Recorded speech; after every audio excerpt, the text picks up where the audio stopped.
think we're going to get started.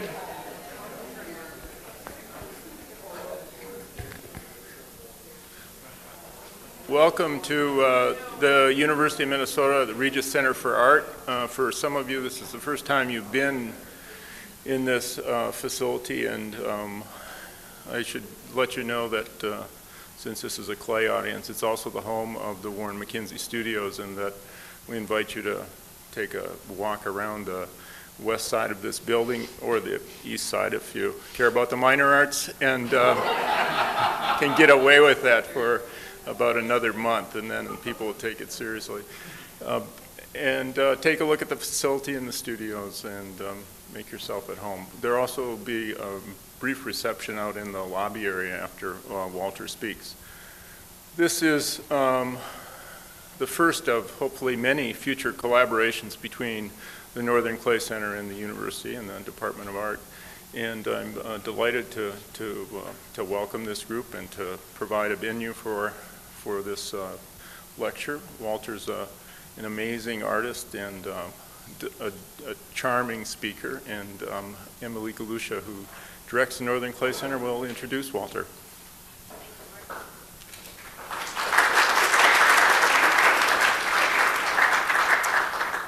Thanks everyone for coming. This is the first event in what we're thinking of as a kind of spring love fest with the garden and the outdoors.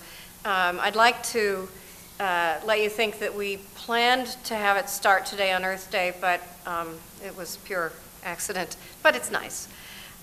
First, I'd like to thank the university, especially Mark Ferris and Bob Quinney, for hosting us in their new building, this wonderful space. And as Mark said, it's the first of a number of collaborations. There will be another one Saturday at 10 o'clock. There'll be a conversation among Rob Silberman, the guest curator for one of the exhibitions we have opening, and 3 of the artists. So I urge everyone to come back for that wonderful conversation too. We are very pleased to have the university and the art department in the neighborhood. Tomorrow night we're opening 3 exhibitions, which I'm reluctant to say in front of Jamie because I thought maybe would lose count. The first one is in our sales gallery. It's called To Hold the Garden. We have selected vases by all of the artists we regularly represent in the sales gallery, and about 20 floral designers and florists have agreed in a kind of competitive flower arranging exercise to arrange flowers in some of the vases. So it's going to smell great, and and some of them are already there. There's a wonderful one of Margaret's that they did a great job with. It looks really beautiful. I mean, it looked beautiful before, but it looks really great with flowers in it too. In Gallery A, which is our new space, we have the first of 2 exhibitions this year called College Bowl 1 now and College Bowl 2 in the fall, which is featuring work by professors from ceramics degree granting colleges and universities in Minnesota, along with a selection of students juried by Jamie Lang, the Clay Center's exhibitions director, and Kelly Knoll, who is the guest curator for that exhibition. And then finally in Gallery M, which is the large gallery, is From the Garden, Forms, Images, and Ideas. This is an exhibition suggested initially by Rob Silberman and guest curated by him, expertly installed by Jamie, you'll see. It includes 5 artists: Kinji Akagawa, Eddie Dominguez, Jan Mikichi Johnston, Kurt Weiser, and the reason for our being here now, Walter Ostrom. There are facts about Walter, some facts about Walter in our newsletter, stacks of which are on the back table. Feel free to pick up some of them. There are also extra copies of the invitation, which is really quite lovely. But the quick facts are these. He got an MFA from Ohio University in 1969 and has been in Nova Scotia pretty much since then. A stable person, remarkably stable, with guest stints in China and Italy. He is a master gardener and maker of some of the most seductive, luscious pots I think I've just about ever seen. There are some plates that you'll just die for. This is a lecture I've looked forward to for a long time because I've heard reports of how Wonderfully, he speaks about gardens, about pots, about art history, apparently about a wide range of subjects. And I think it's often hard for people to be entertaining and thoughtful at the same time, but apparently Walter is both of those things. Jan McKeechee Johnson said when she brought her work in the other day that he's one of those people you simply want to be around because his level of energy and enthusiasm is totally contagious. And I expect that we're all about to get infected. So welcome, Walter, and we're very pleased you could be with us.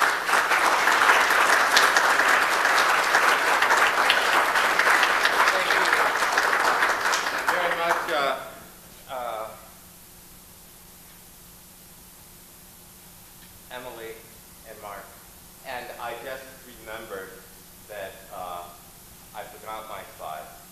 So I'm so happy that you provided it because my other hobby is, so I thought maybe we could do something like some kind of spring music. Anyway, first I would like to thank the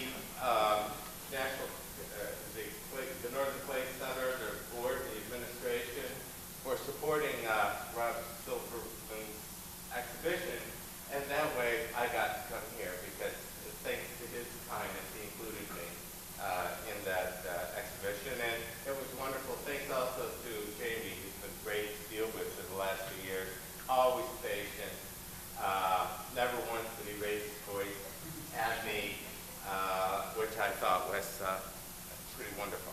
Anyway, the first thing I have to tell you about the slides, I've never put I talk about my garden as my gardening on the North Atlantic is sort of one side of my life, and then the other side of my life is making pots, and I've never ever put them together. And in fact, I've purposely excluded ever dealing with my garden literally in my work until 2 years ago. And if I forget to tell you why, make that a question at the end, okay? But it's something that I did purposely. It was actually kind of what are the parameters of that on my work.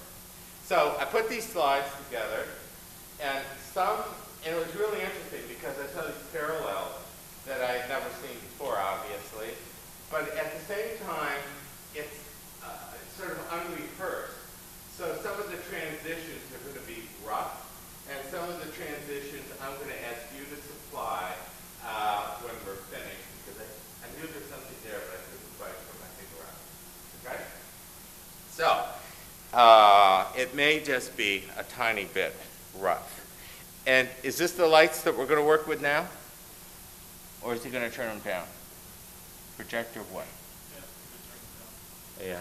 I think my slides are not so great. I think it'd be better if you turn the slides down. All I need is this little thing right here. Oop. That's my turtle got run over on the road. So we don't need that one. Can you turn the house lights down? I gotta have the projector on that side. I need the first slide projector. I thought it was over there when we started. There's nothing on this side. Now it moved to that side. Projector 1. You turned off the projector. Well, that's the one I need. Now you just turn the bulb off. Okay, could you fix it? Now, after 40 years of being I just was given an award of being a master craftsman. Somebody who's being really excellent with his hands and being in control of technology. No, that's the wrong one. Okay, which one? You want one or two? I want the other one, whatever that one is. I thought it was, no. You're not at the beginning of the rolls. Do you want me to fix that? We just put it together and everything was fine. Which one do you want? It's not at the beginning of the rolls. I'd like to start on slide 1.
thing I learned as a teacher is you can be as boring as you want, just as long as you have great visuals on it. When you're great, that's at least it. And I promise you, I'm not going to show you everything I ever made in my life. But I am going to show you, this is a painting that one of the students did of me in my house. It kind of clarifies, I think, how I see myself. In a sense, I don't think myself as a potter or a craft person or an artist or any of those things. But I really see myself as a student of pottery. I'm interested in pots. And don't ask me why or why it's only that kind of area of human activity I'm interested in. But I'm interested in every aspect about them and every single culture that they occur in. And I see myself as in when I'm reading, when I'm working at museums, when I'm researching, that's kind of a theoretical investigation. And I see my practice in the studio as kind of like the lab part. I trained, my undergraduate degree is in biochemistry. And again, there were two elements, the lab part and the theory part. So I sort of see my own work as a way of trying to find out more about pots, what they're about. Anyway, I'm getting ready for the big sale there. Now, I'm going to try this. We'll try this and see what happens. And for some reason, I have this reputation of having a garden with, and you can see it's very, very simple because I only have to plant one thing. But in reality, of course, oh my God. Oh, I see. I'll get this, yes. Sorry for interrupting. Now, this is something you're more familiar with. And I put this in just in case some people want to see the relationship between Nova Scotia and Minnesota. So, purple and lavender mean cold. Yellow means warm. So there's Nova Scotia, and this is where I live, which is just the tip of it that hangs down across the main. Now you can tell this is a Canadian gardening book because the Maritimes are always excluded from the maps of Canada, so they put us up in Hudson Bay. And that causes a great deal of problems. But in my garden, so you can see parts of us are in Zone 7, which is way down here, like the North Shore of Long Island, et cetera, which is really, really incredibly mild zone. But in my garden, like most people's gardens, there are parts of my garden that's Zone 2, which really is Hudson Bay, where I have red maple, common red maple, winter kill, consistently, like this, chopped off at about 5 feet high because of the wind. And then in another area, I'm growing things, certain rhododendrons and other herbaceous plants that you would be growing in Long Island. So I'm sure the same thing happens in your garden. Do you see Minnesota? What zone are you? It's so great, you know, the frost is not out of the ground where I live. Because the big thing with me is the ocean. We are so cold, and this was a record cold winter. And now, all down out in front of our house are the icebergs. So we'll have tulips up until the last week of June. Our forsythia and lilacs are in June. And on the other hand, so I see we have the longest spring in the world because witch hazel started at the end of February. So it's really kind of marvelous. And then the autumn, it goes almost to Christmas. Okay, forward. If I don't get this right, I'm going to ask somebody to come and push the button, because that always works. So this is really me. In the sense that I live in a town called Indian Harbor, and I've lived there ever since. I moved to Nova Scotia in '69, and it's an important part of why I'm there. Nobody's ever heard of Indian Harbor. Everybody's heard of this place, which is a kilometer away, half a mile away. This is called Peggy's Cove.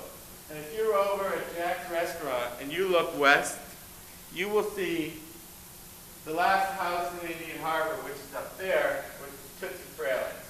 And if you drive along this granite with all these kind of fabulous native plants, and you get to the top of that hill and look down, you'll see Indian Harbor.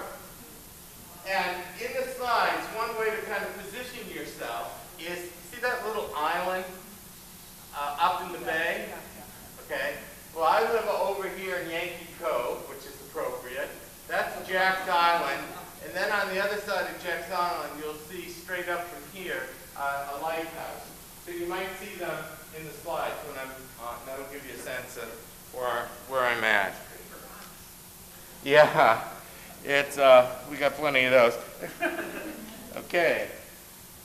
Now, so I took that job in Nova Scotia because I was on my way back to Europe. I went to school in Sweden, and my teacher was from Denmark, and I wanted to work in her studio in Denmark.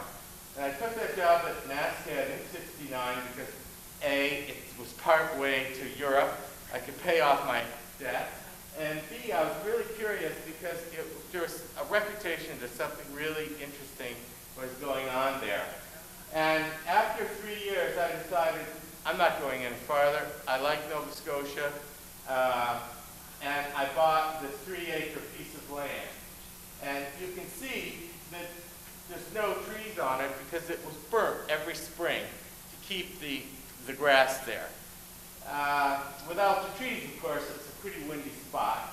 And I bought this house, 16 by 18 foot house, put it on the back of a truck, and we drove it down this road, down to my land. And my house is on the very, very edge of my 3 acres. The 3 acres are between me and the ocean because I couldn't afford to make the road go any farther. So that's where I got plunked down. So that's the start. So keep that in mind. Now, that's a little diagram that was in a book. I finally figured it out. But way up at the top, you see this kind of coos, browny thing is our house. And then over there to the left is my studio. And then down here is the 3 acres to the ocean.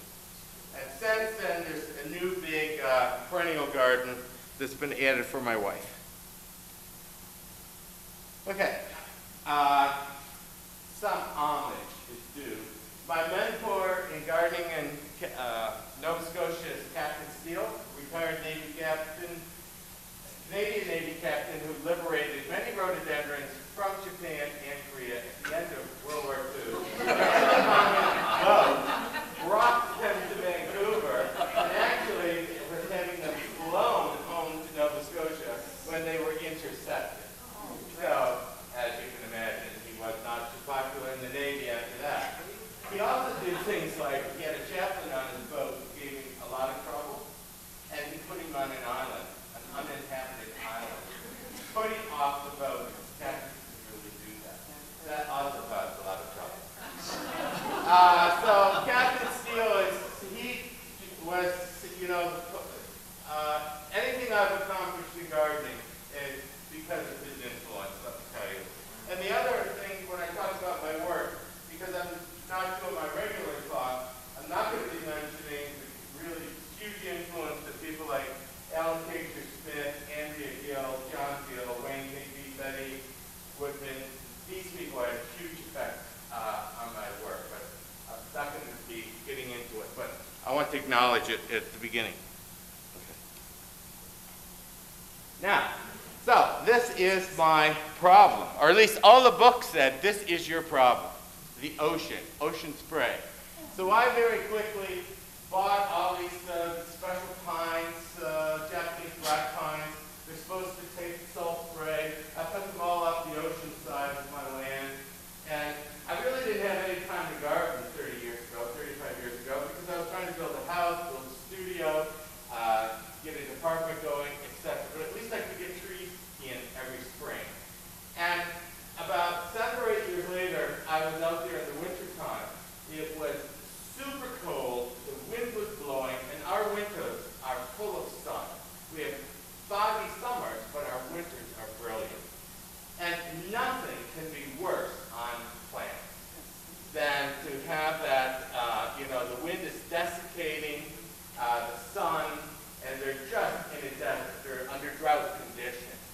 And it dawned on me then that in my garden, under my conditions, the killer wind, the killer things come from the north and the northeast.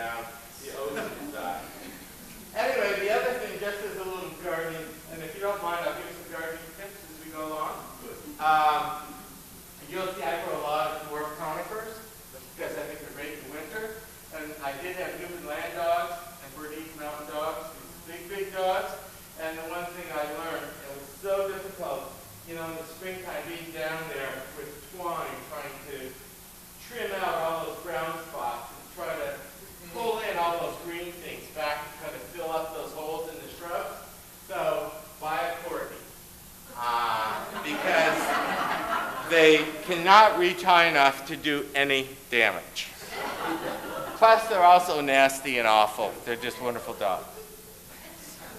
Okay, so the first thing, and some of the few just themes I thought I could talk about in relation to put the garden and the work together is one, indigenous material.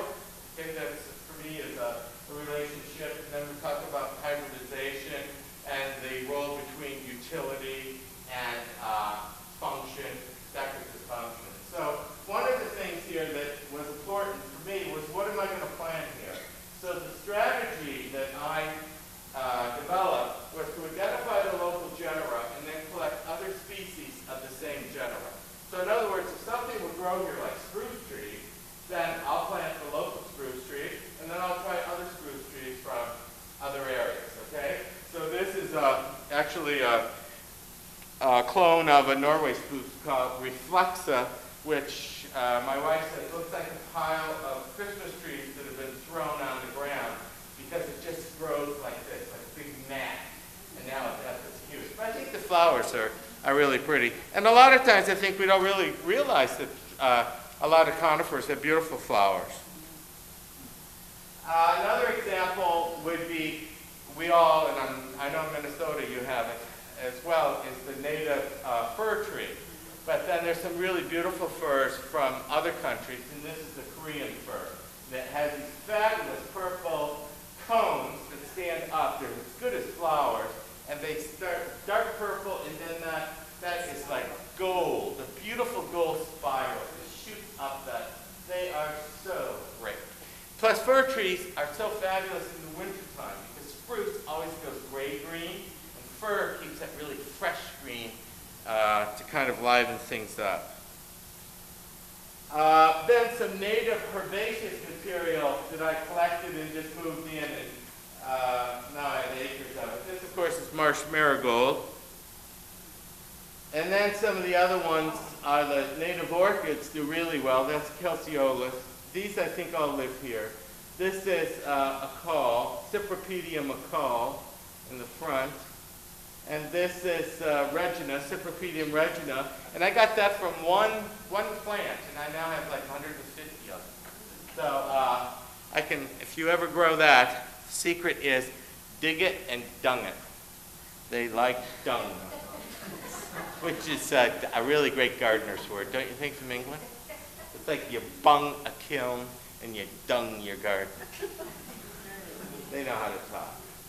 Anyway, this is a show-off picture because I'm cold and wet and damp and foggy and awful, I can grow these blue poppies. And I had these Regina orchids. And you get a sense the blue poppies are like this. And my wife said, well, you just have to take those orchids out of there. You're such a show-off. That's so awful. That's so vulgar to put those things together and make all the other gardeners feel bad.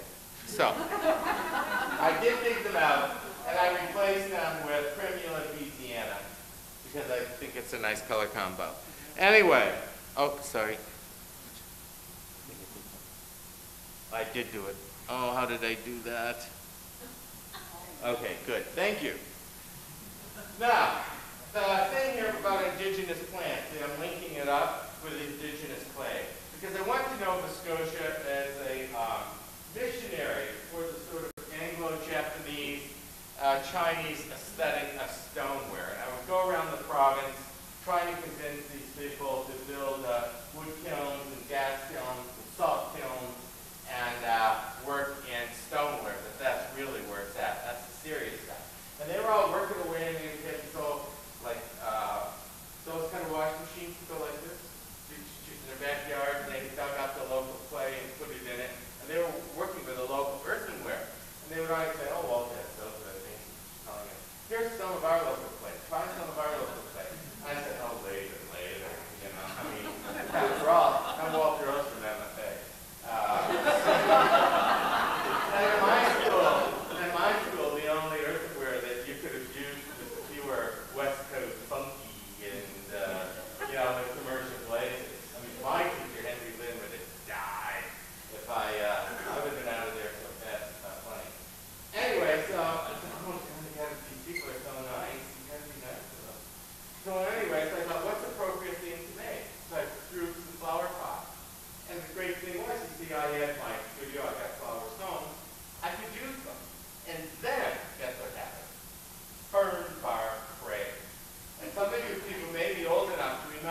macrame hanging, big huge planters. I mean, all of a sudden you could sell those. And that, of course, was really, really interesting. So I started to work with just our local clay. And one of the things I learned was I wanted to make things for the kitchen, so I made these bakers, and I've worked with ovals for the last 30 years because they're more three-dimensional than round things. But so with white slip, that is the technology, and then you can see I got better. And in here I used another local stoneware clay mixed in it. And these bakers, you could actually make your where's it where you fry the rice before polenta or other stuff. You could use this on the electric stove. Couldn't believe, I never told people they could do it. There's all these people who bought them things. You know your pasta bit on the stove. I said, oh please don't. Because I was so afraid that the bottom would fall off because the top was right. But these work with this other local clay, the 60-40 combo. Unfortunately, they don't mine it anymore. So this technology was classic slip, a white slip brushed and dipped, and then slip underglaze and sgraffito. And one of the things that happened here, you see, I was starting to work and think in a very, very different way. I was raised, and I think almost everybody else, thought, ooh, I have an idea. What kind of material shall I use? I'll look at my ceramic supply catalog. Maybe I'll use porcelain, and I can use that glaze, or no, I'll use the stone cyst, or I'll use this, or whatever. I mean, there's this phenomenon in ceramics today. It's like you go shopping for whatever you want to use. And at the time, I didn't realize what I was doing, but what I was really doing was saying, I'm going to be like wrong way wall. And decide, this is my material, what can I do with this material? So that established my parameters. So one of the things, of course, earthenware, I wanted to use color, functional, utilitarian, no lead was another parameter. So of course, there's a whole world of Islamic glazes, Middle Eastern, alkaline glazes, which give you brilliant, brilliant color. And as I was investigating them, and working with formulas and whatever, I discovered a whole world of decoration, a world of ornamentation that I had never, ever been exposed to as a student. Because I had come through the modernist, less is more, in ceramics, pick up your Japanese brush, make two marks, and turn it up like two bamboo leaves, and then you spend the rest of the semester, how can I get it down to one bamboo leaf? Really good. Can I actually get that one bamboo leaf off so that I only have the majesty of form? Somehow, if you only have the majesty of form, that somehow lets, this reductionist, moronic, kind of formalist modernism was, I can't believe how I had bought that stuff. Anyway, and here I was seeing this stuff. I was seeing this great Islamic stuff. I was so great, it's so juicy, it's so terrific. Then in my classes, oh, you don't want that stuff, that's bad. Here, look at this Chinese piece pots, fire, get some snot on it, fired it again. It was nuts. And so I explored other things like terrasigillata. If you're going to have some exposed body, especially in flower pots, you might want to terrastitch them so you don't get that white, salt buildup. And in my school, which was incredibly conceptual, like in those days, if you were painting, you used a IBM selected typewriter.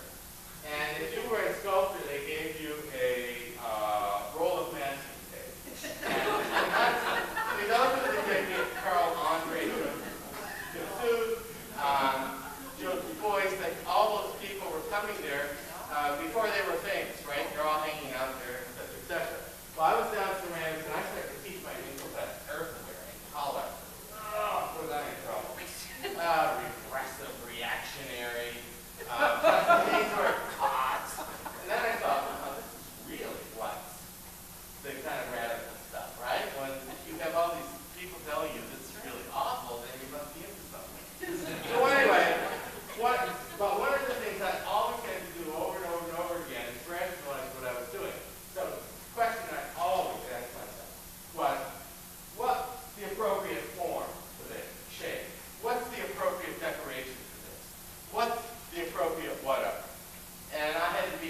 on alert to answer those questions at any time.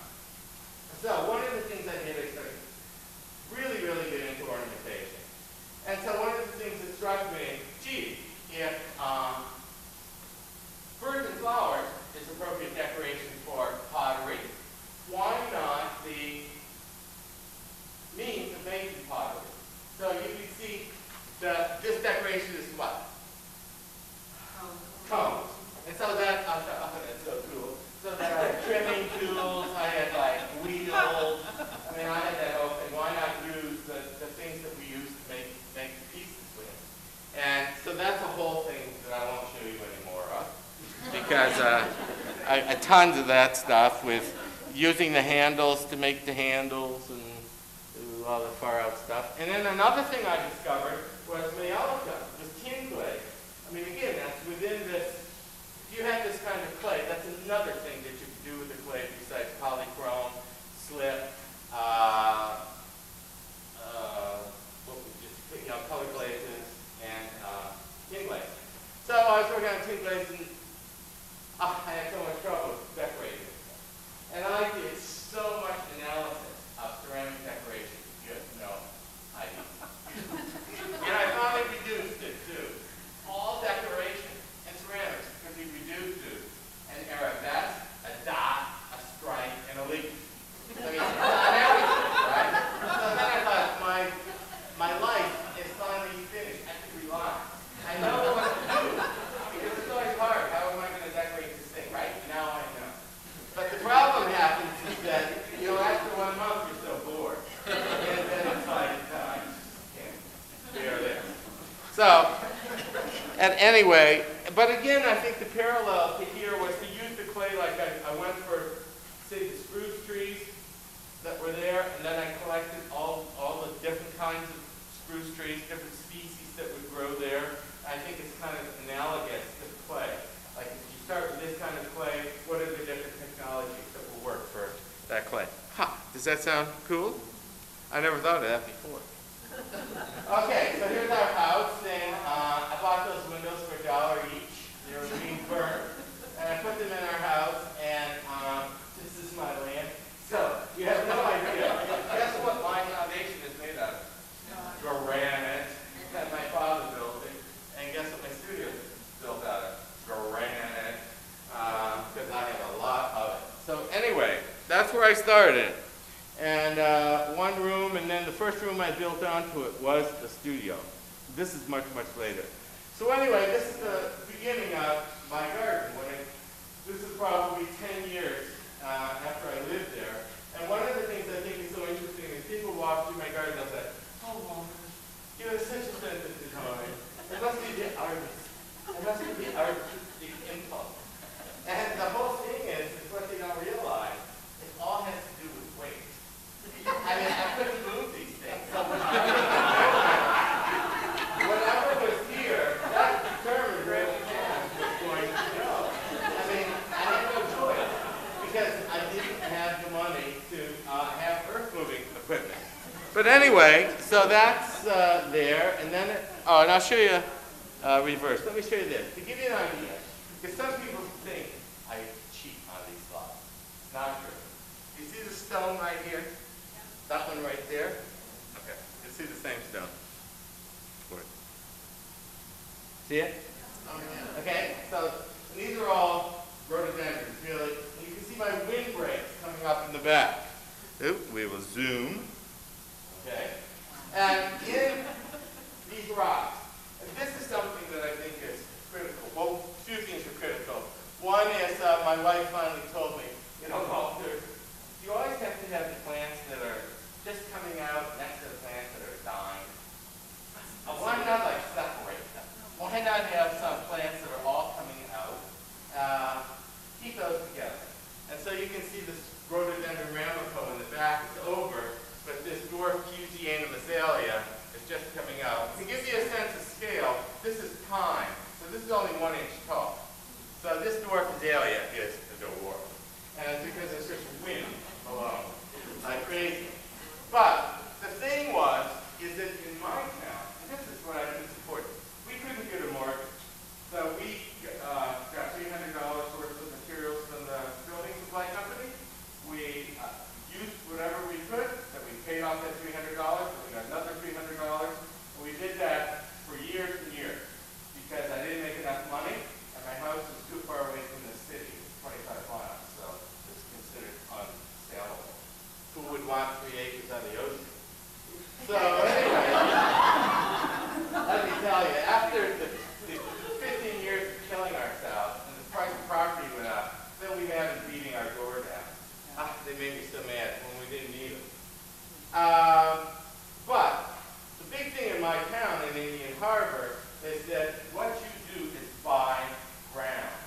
buy ground.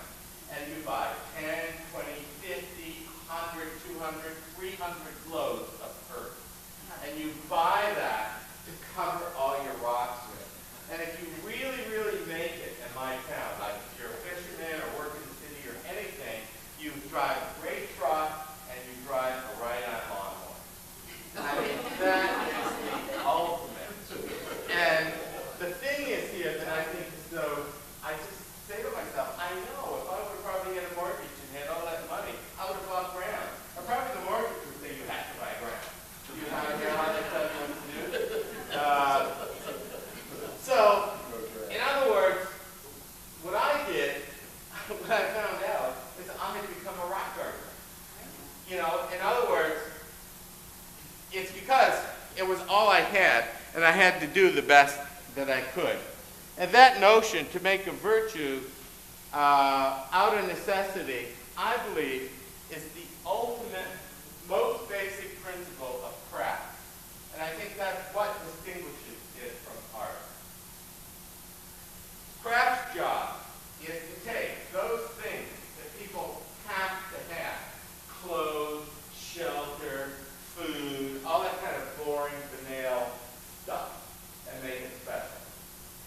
And in the world of ceramics, in the field of ceramics, I think that things function in a range of ways. And I think one of the big problems is that people don't understand how the word function differentiates or is different from the word utilitarian. They are not synonyms. Pots function in a utilitarian way, like here, this is the hors d'oeuvres before a dinner for the faculty who was leaving. And they're utilitarian because it keeps the food off the table, so it doesn't make a big mess, right? And you can carry it around. That's the kind of utilitarian side of this piece. But then I think I'm also hoping that pots are functioning to enhance the food that's on the piece. So it's functioning like in a different way there. And then I'm hoping that the pots enhance the table. And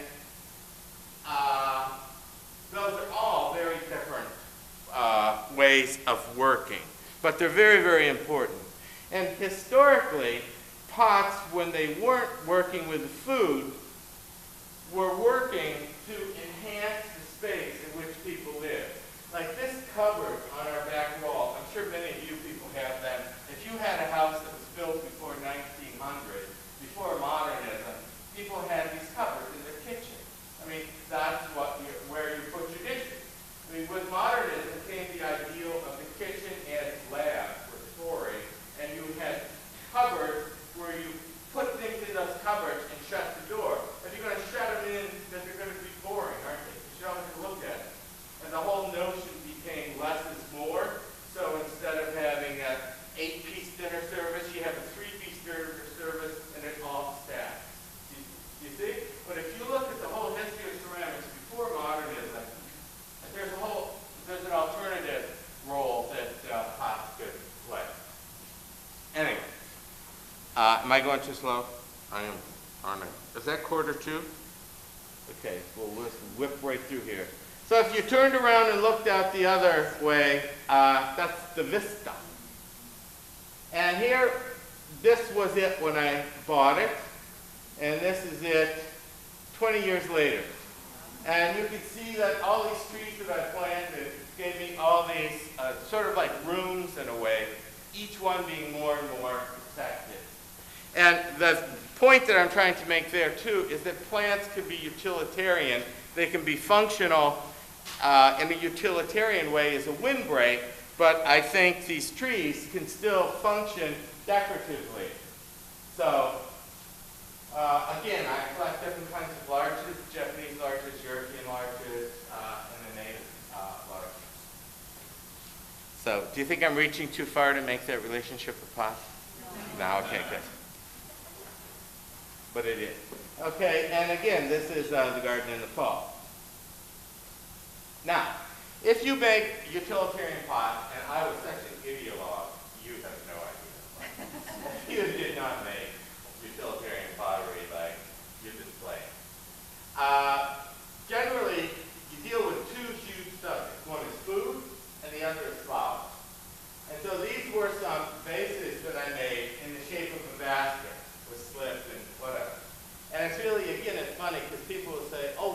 it must be so wonderful to live here out by the ocean in the summer.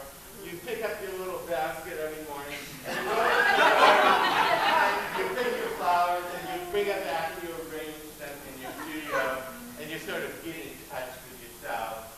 And it's like, oh, big mistake. The only reason I hate to pick flowers. The only reason that I make vases is because of my wife. And her thing is flower arranging. And one of the things that she did, I'll tell you, even though we don't have time, because I think it's still funny. I plant this stuff, it's very rare, and it takes years and years and years to grow. And I had this Azalea was going to flower, and it was about 12 years. And just the flower is a kind of a real something, you know, if you're a plant person. So I had my two most distinguished plant people, Captain Steele and Johnny Weagle, and they were going to come out on Saturday, and I bought them imported beer, and we were going to kind of walk through the garden, and I thought my 3-year-old there, and they said, oh, you bloom Leo film. And they would just like faint and kind of, they would be so stunned. Well, in our bathroom, we have the downstairs bathroom, I've got this little porcelain pot from Korea.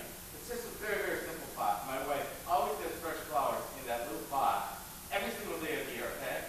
So that Sunday morning I got up, and I came down to shave, and guess what was in that little pot? Well, you have no idea. Because all winter long, I've been out there feeling the bud. Like, is the bud winter killed, or is it going to bloom? So, we had a major, we've never fought over like boyfriends or girlfriends, or money, or anything. The only thing we ever fight over is flowers. And so, I really was just ballistic. And so she turned to me and she just said, you know what she said? Walter, if you can't pick it, don't grow. So, what we have now is her garden and his garden. She's only allowed in my garden when I'm watching her from the house. Because this is some of her garden. I put in 600 tulips for her that fall. I just put in 400 more last fall. I mean, I really tried to grow enough stuff to keep her happy. But all summer long, you know, she'll have every room, even though we don't have kids anymore. I mean, we have all these rooms. She just likes to do it, and they're so beautiful. Anyway, so, but one thing she said to me was, you know, Walter, all the pottery vases that you have, that you and your friends made, are really no good for flowers. You mean Mark Ferris's pot?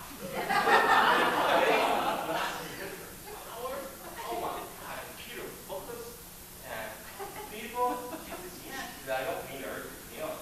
But then it dawned on me, and I thought to myself, when I'm making a pot, I'm looking at the diameter of the opening, I'm looking at the proportion, I'm looking at the speed of the curve. The last thing I'm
day, and I was, playing with deco and stuff. One day, I came home, and I found this on the mantle in the kitchen.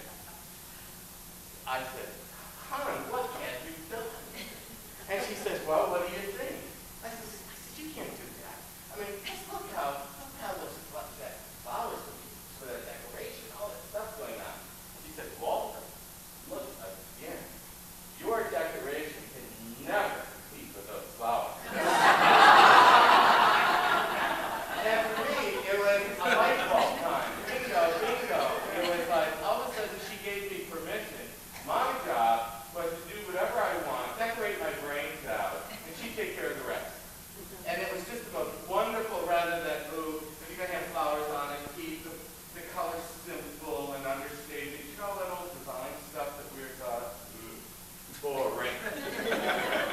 So anyway, it was her. Then I said, okay, these are not ceramic baskets. These are vases in the shape of a basket. So again, they're just squished, thrown and squished with different kinds of glaze treatment. And I got into overglazed enamels. Andrea said, never give up. If the piece comes out of the kiln and it's ugly, reglaze it, stick it back in.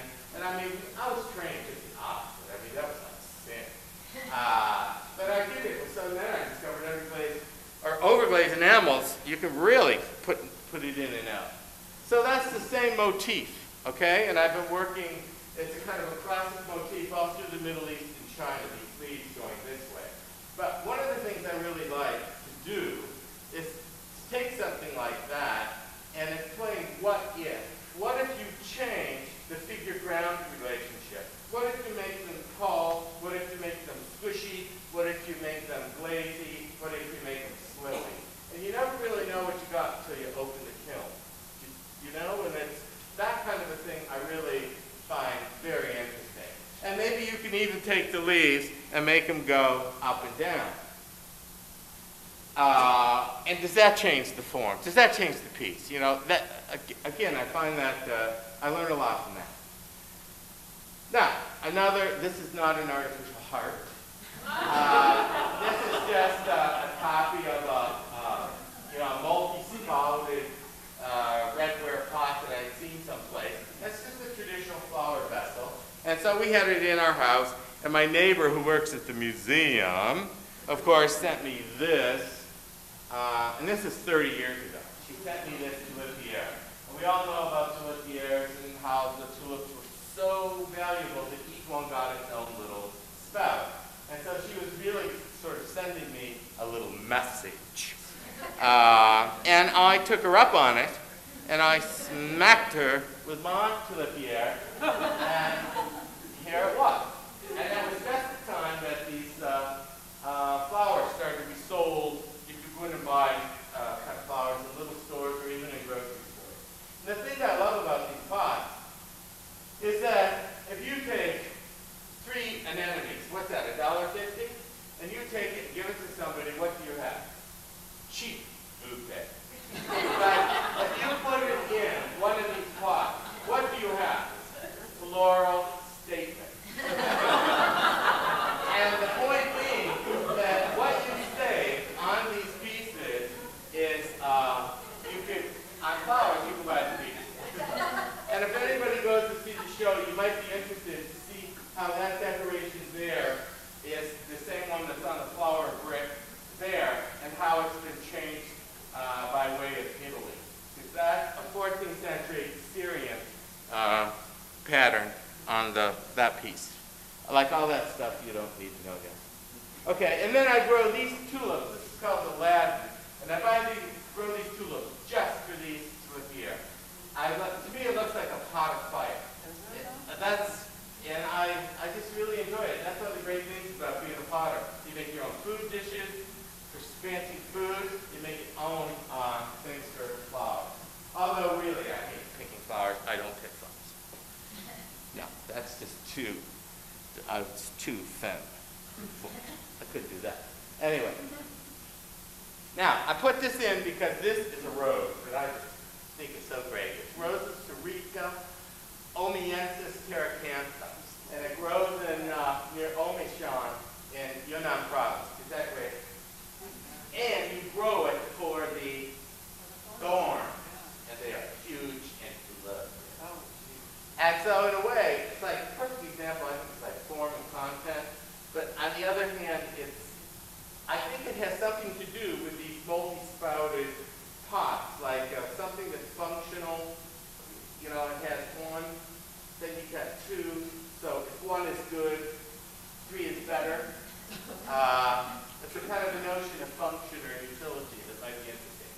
anyway, I can't quite articulate what it is, but don't you think it's neat? If anybody can see the relationship to anything that I show you tonight that I made, I'll make you one, you'll get it. Okay, now, one of the plants that grows on my land wild is Rhododendron canadensis.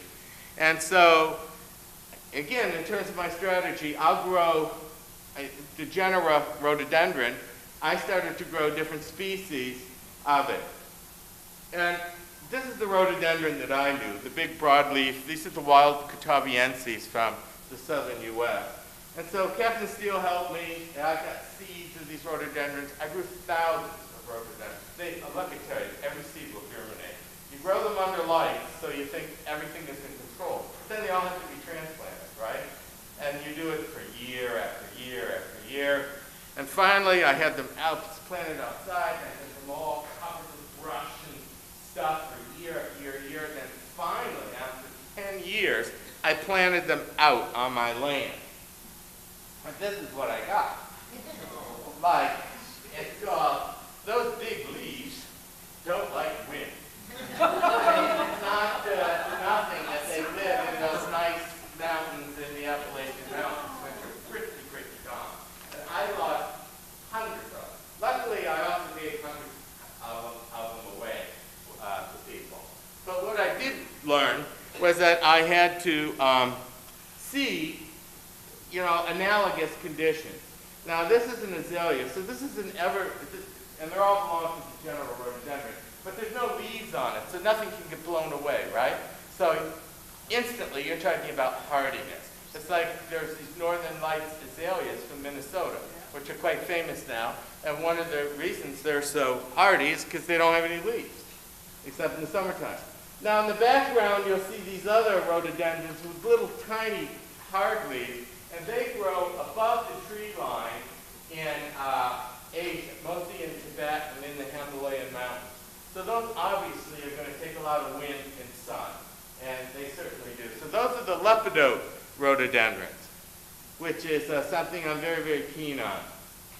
And then there's these dwarf azaleas, rhododendrons from Japan, and they do well, of course, because they're close to the ground.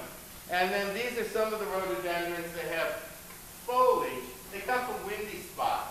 Not the big guys, but these other guys come from windy spots. So they got this felt on the leaves to keep them from losing their water. So what I did was, of course, hybridize those guys with the tender ones that couldn't take any wind. And this is one of my hybrids that I made. So, that notion of hybridization, it's something that I never really thought about until this wonderful woman wrote an essay for this exhibition I did, Ann Gebhardt, and she brought up, she talked about my approach to making things was like a hybridizer. And I thought that was kind of interesting. But that's the only kind of flower parallel that I've ever thought about. And this will give you a little example of what she's talking about, in the sense that I took those vases, remember the flower vases with the handles on, and squashed the top, and I had fish. And then I thought, what's an appropriate decoration for a fish? A pot. So I put a pot on it.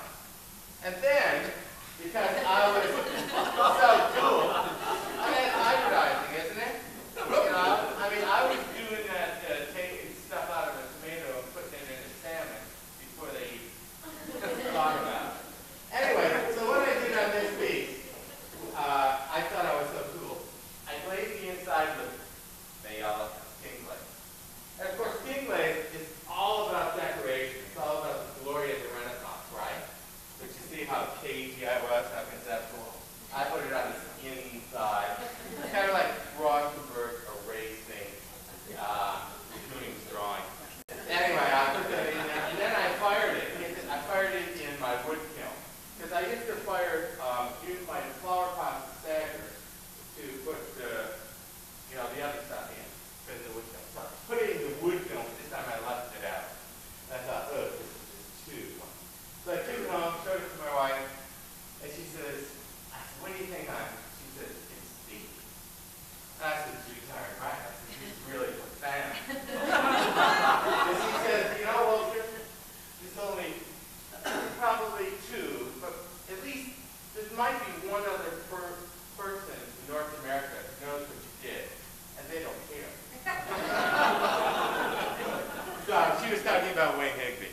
But anyway, so I gave it away to a student, and now I regret it because I'd love to have it back. So now I was in heaven because if I could not make pots or teach pots, I would teach ceramic history or even be a guard in a museum. It drives me nuts. I mean, that's what I read in my spare time. So now, you see, I could do the world of pots on these things. That's a Greek one, in case you were not sure. And then I did this one, and now you can see it's almost sort of not a pot anymore. It's almost become like an image that we're looking at. And I kind of like the idea of these fish on the ocean blue supporting, it's kind of like an armorial thing for making pots in Nova Scotia, you know, being supported by the fishing industry. But one of the things that might be, you can also tell, when did I do this? When I was in I knew everything about decoration, period. All decoration is leaves, stripes, arabesques, and dots, right? So there you go. And also I put everybody, all the kind of materials on there as well. And this in here is, as opposed to Majolica on glaze, this is actually blue glaze itself. And I got that idea to actually use glazes on the Majolica from the historical pieces from Firenze. They did that. And does this look familiar to anybody? Yes, for John. And that's my little kind of conceit, is that he appropriated it from craft, and I reappropriated it back. So, anyway.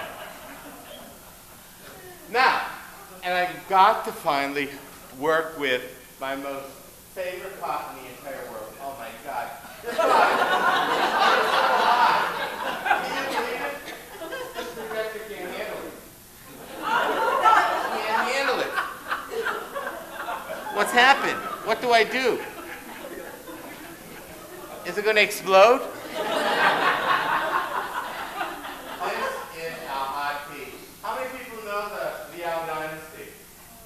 This is from the 10th century in China. It's a Royal Ontario Museum. Oh my God. It can't be held down. It's a lot. Okay, memorize it. Memorize it. You got it?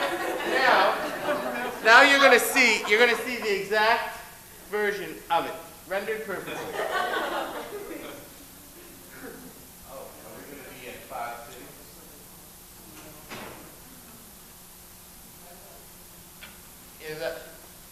Is there a way that I can?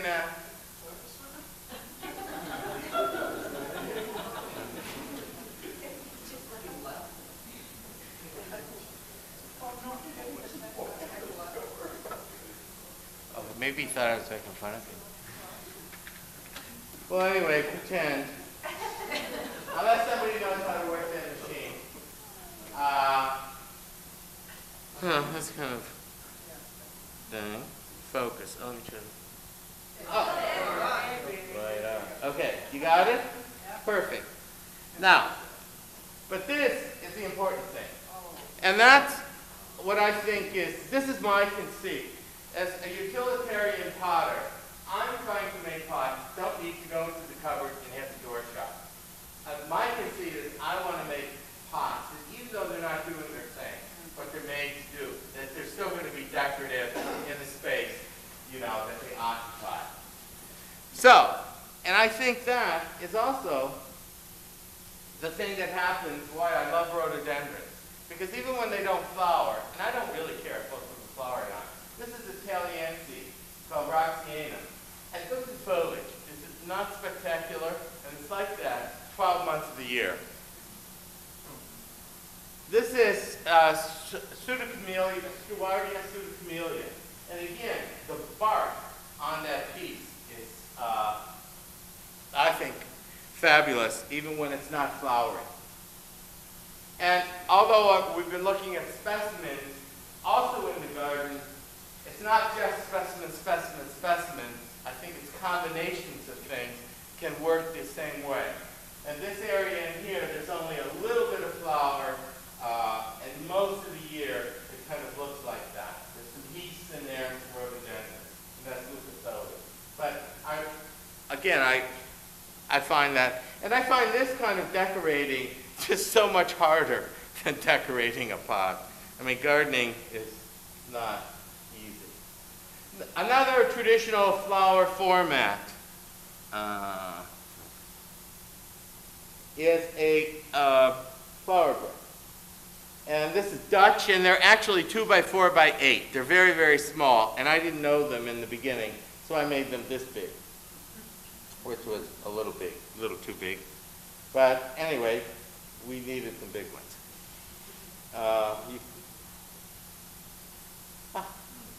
And this is one of the first ones I made, and two problems. The first problem is you can't get the lid off, so you couldn't wash the inside. It's very, very important if you're going to make flower things that you could wash the inside, if at all possible, no matter how hard it is. And even vases that you can't get in, it's really helpful to put Javex in them with some water, some white coarse sand, swirl it, soak it, and then swirl it round and round to try to get some of that goop out of there, because that's what really shortens the life of your flowers. So it's just like always putting a little bit of Clorox in the water is going to help as well. Anyway, and the garden up here. So this is my first flower brick, and I was, again, it's the, you know, I kept two sides, so I have white vine on a blue ground, and the other side I have blue vine on a white ground. I got a historical pot, and I went to the garden, I brought some leaves in, and I drew those leaves on, and I choo. I thought, ooh, flower out. So, then, I was, you know, that got boring. So what I did, I had on my studio wall, I had a mailer from this exhibition that had those little vases in the shape of a basket. I said, Walter, you rip history off all the time, why not rip yourself off? So, voila. So what I did is I used my contemporary pot, and I used historical flowers, or really flowers which are emblematic of specific cultures, and like people in the decorative art, you know, can read those things. And I thought, cool. And again, I mean, I love to read this stuff, so it's my pleasure. And then on the ends and all around, I can put my favorite pot. My favorite painter in the world is Marston Hartley, of which Minneapolis has the best collection in the world. And they had a huge show in Halifax. And so what I could do, you know how when you copy things, you get to really, really know it? So I went in and copied the little pots and stuff, wherever I could find them in the painting, and then took them home and put them on my things. And so this again is another one, and you can see some people might, in those days, this is almost 30 years ago when I started making those, people sort of didn't really know what you cooked in this casserole. Then you got all those holes in the top for it, you put rose petals, or you know that awful patchouli, or all those leaves and stuff in it. So one of the things I kind of like about this deco is that it's kind of like functional deco, utilitarian deco. The decoration tells you what you do with the piece. And the other thing there is that this, of course, is the classic blue Joe pot, which are always black and white. And I'm playing a little joke on classicism in terms of black and red. Who do you think agrees, right? And that's real clay. That's real clay, whereas my pieces are really act as acolytes, and even then they're only illusions. So I toyed with those little narratives in there, and it really does get used. And there's what's an appropriate shape for a flower brick? How about a gazebo, a garden gazebo? And then I played with the idea of pots in the grass. If you look at Persian miniatures, often there's a war over here. Akbar is killing the elephant, and over here they're having a picnic. And you'll see these little, pots of pomegranates and things sitting in the grass. So that's kind of a motif I enjoy playing with. Okay, she's pretty mad, but I wanted to show it to you because it was important for me to do this exhibition. Again, I wanted to, at that time, kind of clarify what it was to be a utilitarian craftsperson. And what I did in this gallery, which had very high ceilings, is all the way along, I made a plate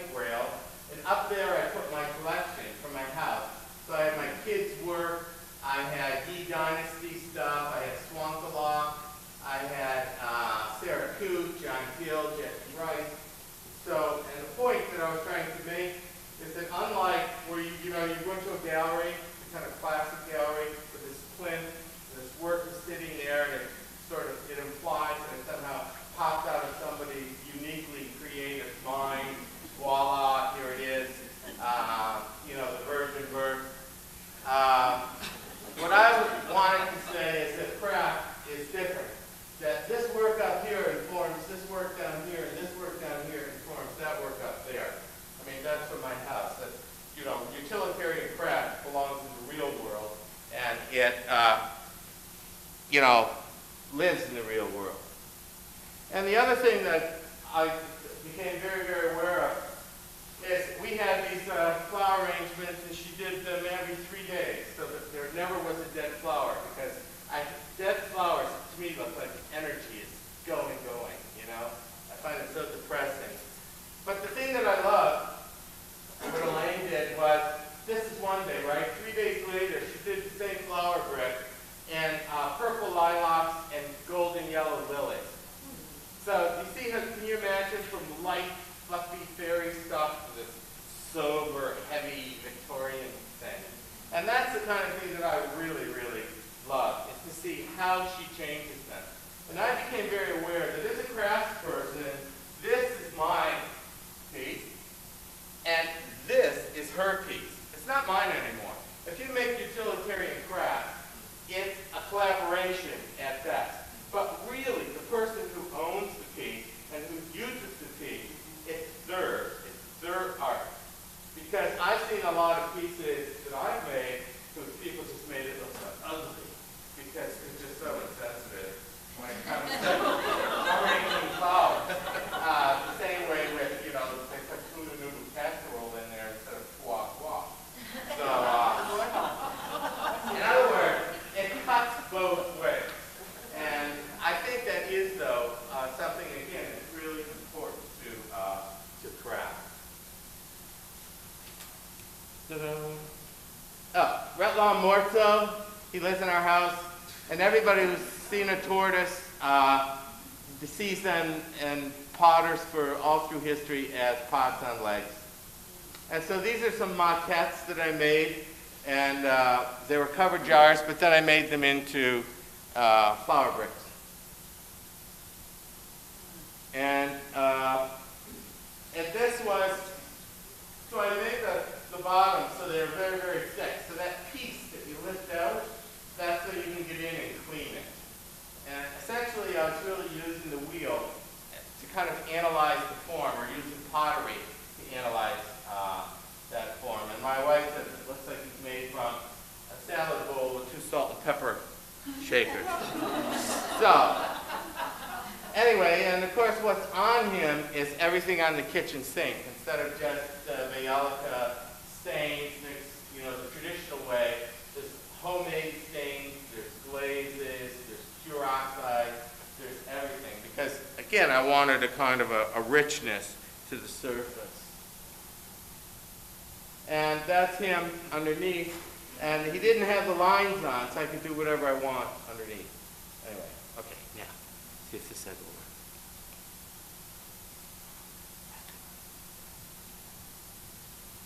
Okay, now I turn it. Now, one of the other maquettes, I made all these maquettes that I made, it's always been in the back of my mind. And I read Claude Lévi-Strauss's The Jealous Potter, and the notion that when people first came down out of the trees, they made pot, and pottery as a signifier of civilization. And so this is a project that I'm finally going to get to do. And of course I'll take my own little pot off there, that's silly, but I'm going to China in 2 weeks to get started on them. And this is another little one. This is just a little one. And so I call them the jealous potters. So this guy is made out of a press mold, and he's over 3 foot long, and he's about this big, and I'm going to make an army of them with a history of pottery on their back. And so, tortoise's vehicle of the civilization. And I really had a big trouble trying to make them because with the clay in them, the mold's like 500 pounds, and what are you going to do? That's why I'm going to do them in China. The best I can do is get the carapace out, and that's just the back. And I thought that was a pretty beautiful thing, so of course I went to work on that. What I think is somewhat interesting is that this is a fake ash glaze on the back of it. You know, this is Cono 4. And this in here is Majolica, which of course is fake porcelain, because that's what Majolica tea glaze is all about. And the thing I like, this is called Walter's rule, is that two fakes make a truth. So, don't you think? And these again are lepidote rhododendrons, and these are out of my rhododendron books. And I just really love the material, you know, as it kind of like goes into each other. And you see, traditionally, these glazes were never ever used together. Rennie glazes and Majolica. People just didn't do it. This is the show. This is a big thing. I'll get through this. This is, we don't have to, I'm taking, oh, I just have to show you one thing here. You see this pot? And then you see that one up there? That's my version of it. That's the real one from the ROM. Okay, and these are 12 feet tall. These are made out of or not ongo, what's it called? Adobe. And they're in my garden, and I couldn't find the size of them in my garden. I can't believe how they're lasting. And they're pots of fire. So the fire is fired, and once you fire clay, you put it outside of time.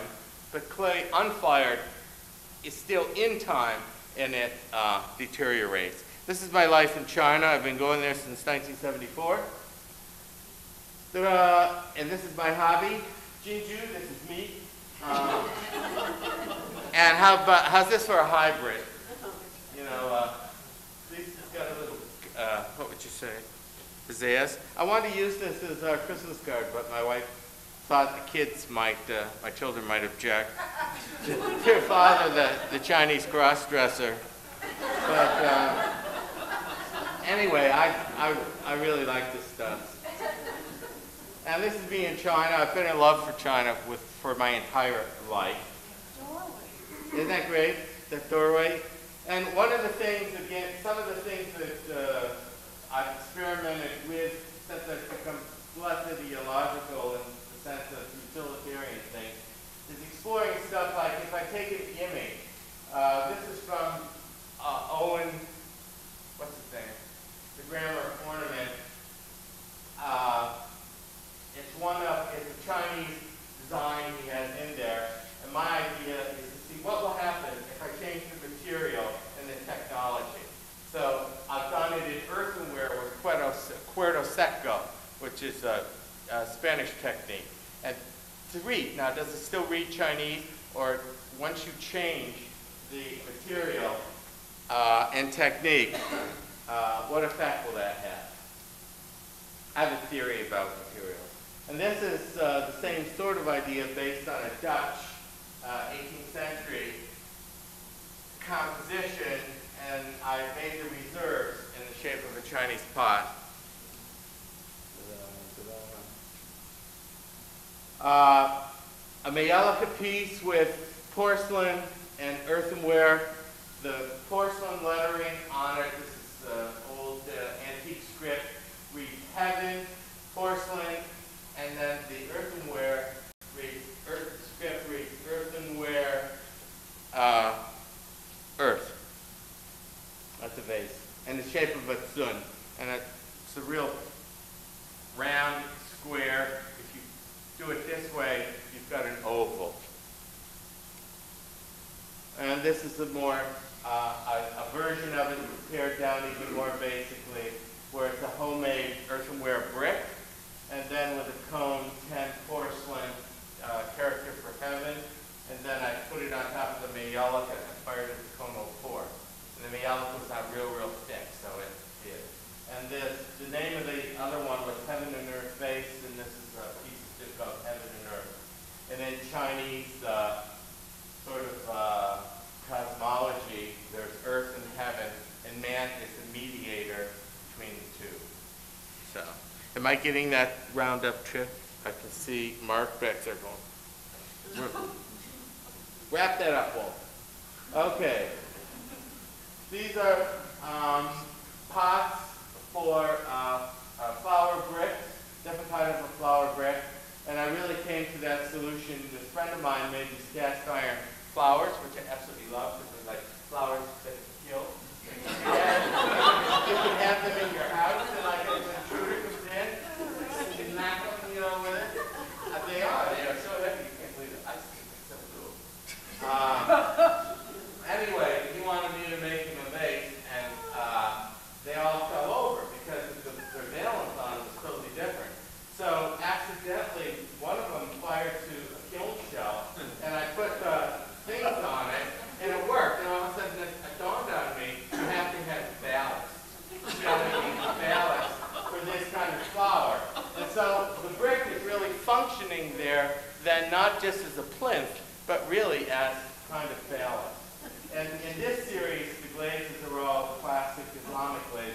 The one in the gallery is classic lead glazes, like 80% lead, because I wanted to bring the whole metal thing, you know, through the whole piece.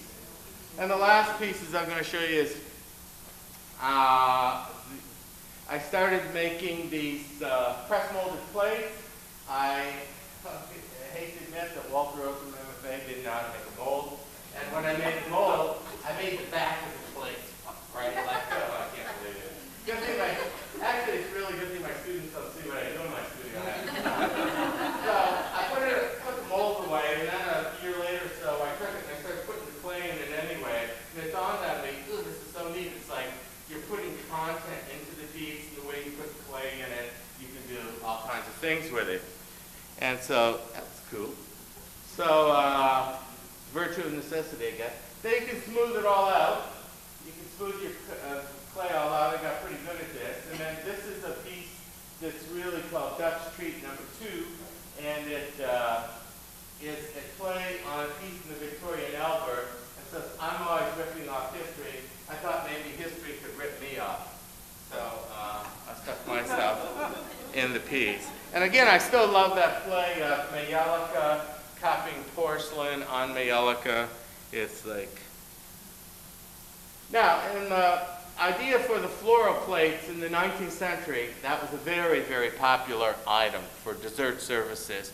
All the new botanical material was coming in the country. So I did this show of 120 plates, dessert plates, more actually, 4 each, because they were stuck on the wall with that stuff that Velcro. And I didn't want people to think that they were wall plates, and so I made 4 of each one. And then people knew it was set. You know, you never put 4 of one on the wall. And what I tried to do on the wall was put it on there so it didn't look like a mural. I wanted it to be like a wall of plates, but set in a little bit from the edges. And a kind of like a post-Juddean installation. Anyway, these are the first ones I made. These are rhododendron plates. That's where I got the idea from. Those are my rhododendrons. And then this is a plate of stamens and pistils. So you see, this is the first time I really, and you'll be, I can't believe I did this. Oh no, that's okay. That's Majolica too, that's sunflower. But I actually did this. I went down to my garden and I got Hemalis and red maple and brought them up and laid them there and drew them and did like a little watercolor and made the thing. I could not believe I did that. You know, do you want to know why or no? Yeah. Okay, I'll tell you why. One thing I never ever did that was because we had all these visiting artists at the school, right, Chief, right? And all these people said, how does that look like? I pick up these pine cones, rub them all over my work, and rub them all over my stuff. That's still in my environment. And when I made those fish, I took me years to give myself permission to really do them because I thought, people are going to think, oh, God. Next thing he's going to do is get out and get a seashell.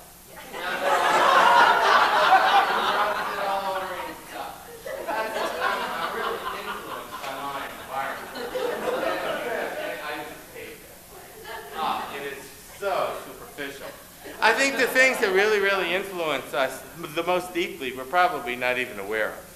Anyway, but I did it because I'm on the downside of 60. So I'll be 60 next year. So I'm on the downside of 50, and I think you can cut a little slack. And so I made these in all different materials. This is cone 10, and I sent these to Bruce Cochran, and he soda-fired them for me. And I did them in, all different glazes and whatnot. So I'd have a lot of variety on the wall, and they're all to be floral. And this is my favorite. And there, I'm making some of my own homemade enamels, and I just love enamel because to me it looks like candy. Like hard candy, sweet, juicy color. So that's one of those. And then the very last slide I want to show you, if you don't mind, is my studio. And that started off as my wood kiln over there. That's my studio. This is granite rock. That studio was during the oil crisis. So it was supposed to be 4 foot in the ground. And when the backhoe came, I realized I had 8 inches of soil. So, since I shot my mouth off at school and quit my $6,000 a year job, and my wife was like not speaking to me, I just went right ahead and built the studio on top of the granite. And then I built this wall afterwards. So again, a kind of, I think you'll agree, it's the virtue of necessity. Like I really didn't know what I was doing, but it turned out to be kind of nice, I think. And it's essentially a scree. And these are all, different kinds of alpine flowers. And I'm inside there, and in the summer, I put, nylon fish net up, and I grow these melons for shade inside. And do you think I'm in heaven? And in the wintertime, it just snows, and we get a lot of sun, and it faces south, so it's just kind of like a place to hibernate. And I really, really love the studio. And outside, starting in the end of February, is witch hazel. Does it grow here? Yeah. Isn't that a great plant? And that's it. Thank you very much.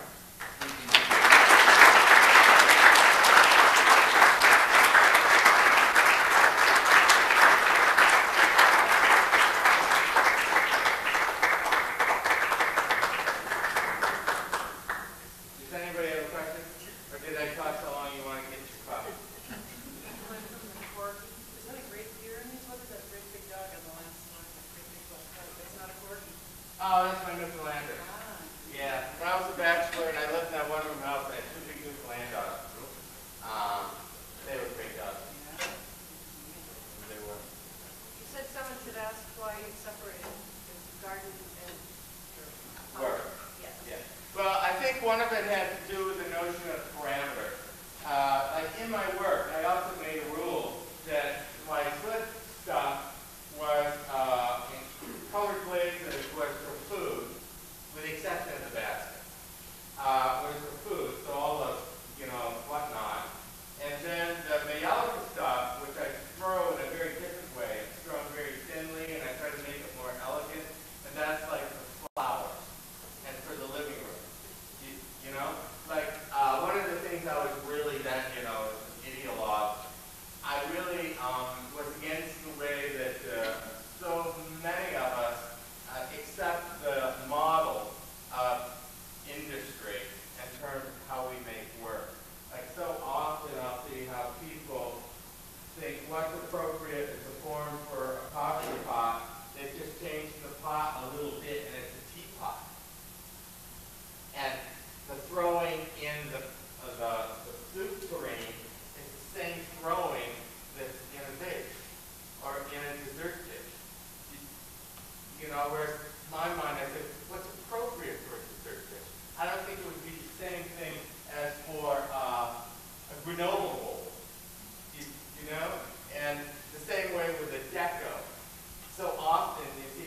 out and picking sticks and bringing